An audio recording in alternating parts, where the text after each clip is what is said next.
Salamat, Nelson. At mga kapuso, tuloy-tuloy po ang ating pagbabalita dito sa 24 Oras Weekend. Sa pagpasok po ng Marso na Fire Prevention Month, muling pinag-iingat ang publiko. Lalo't sa unang 2 buwan ng taon, tumaas po ang bilang ng mga naitalang sunog. Nakatutok si Von Aquino.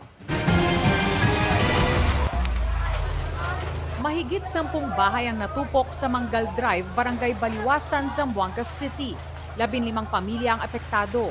Walang nasaktan. Nasa 12 million pesos ang halaga ng pinsala.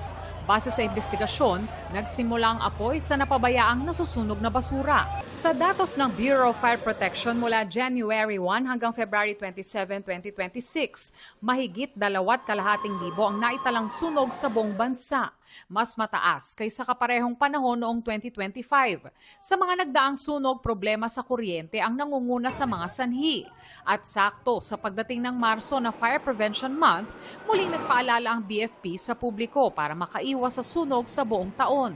Itong tag-init nga, marami na po ang gumagamit ng mga dekuryenteng kagamitan tulad na lamang ng pampalamig, pampahangin.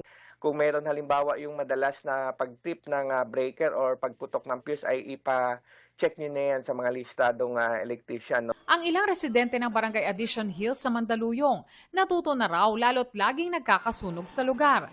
Kung dati gawa sa light materials at dikit-dikit ang mga bahay, ngayon halos lahat ay gawa na sa konkreto. Niluwagan na rin daw nila ang mga daanan sa lugar. Nung dati naming wala po, kung saan ka po papasok, doon ka rin po lalabas. Kumbaga, isang entrada lang. Kaya nung nagkaroon ng trahedya, marami sa amin ang walang naisalba.